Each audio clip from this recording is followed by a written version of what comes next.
كنت عم نقي الفريك قبل وخليت العوينات.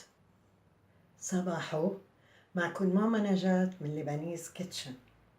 اليوم حأعملكن أكلة اللي هي فريك، وناس بسموها فريكي، اللي هي عبارة عن قمح أخضر مشوي ومطبوخ. بتمنى تعجبكم، وبلشوا من هلأ حطوا لايك وكبسوا سبسكرايب والجرس وكل شي هول. هيدي الأكلة طلبتها مني صديقة على اليوتيوب، فأنتوا أي شي بدكن يطلبوا في كتير بعد طالبين مني أشياء، وإن شاء الله شوي وشوي عم بعملها. وأهلا وسهلا فيكم. المكونات: نص كيلو فريك أو ناس بيسموها فريكي، نص كيلو لحمة شقف، بهارات، ملح، 3 معالق كبار زيت نباتي أو سمنة نباتية.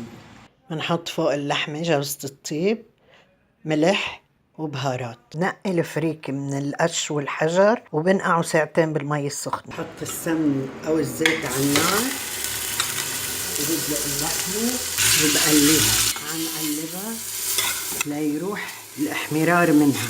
هيك بكفي.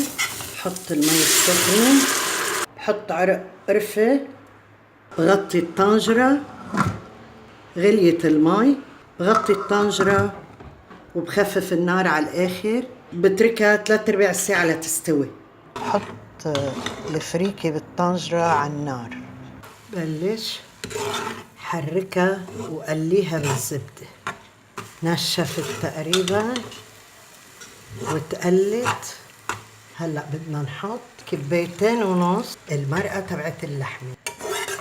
بحط اللحمة اللي سلقتها، حركن، بدي احط لها ملح، حركن، بغطيه وبتركوها على نار خفيفة. كل حوالي 5 دقايق بنحركها وبرجع غطيها. بلشت تنشف بس بعد ما استوت، نرجع كمان نغطيها. أطل، شوف شو صار، يعني ريحتها بتجنن. بدي دوق لشوفها إذا استوت. انتبهوا بس سخنة كتير ها. طيب كتير استوت.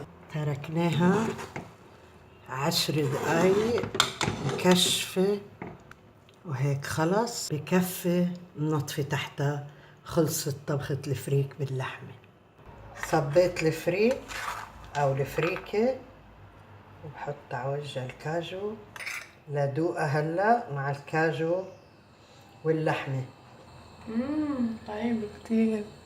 صحتين. تفضلوا. بتمنى تكون عجبتكم، وإذا حبيتوها اعملوا لي لايك، وكمان في سبسكرايب، كبسوا على السبسكرايب اللي ما عامل بعد سبسكرايب، يعني مشاركة. في ناس بيعرفوها بالعربي إنه مشاركة.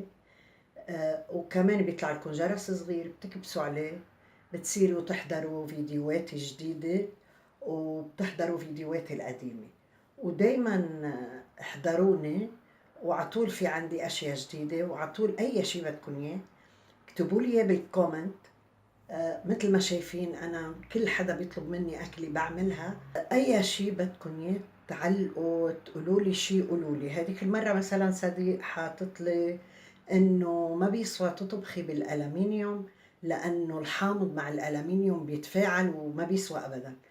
أكيد ما بيسوى، وهو هيدي الطنجرة مش ألمنيوم، أنا ما بطبخ بالألمنيوم، هيدا نوع من أنواع الستانلس اللي هو إينوكس اسمه.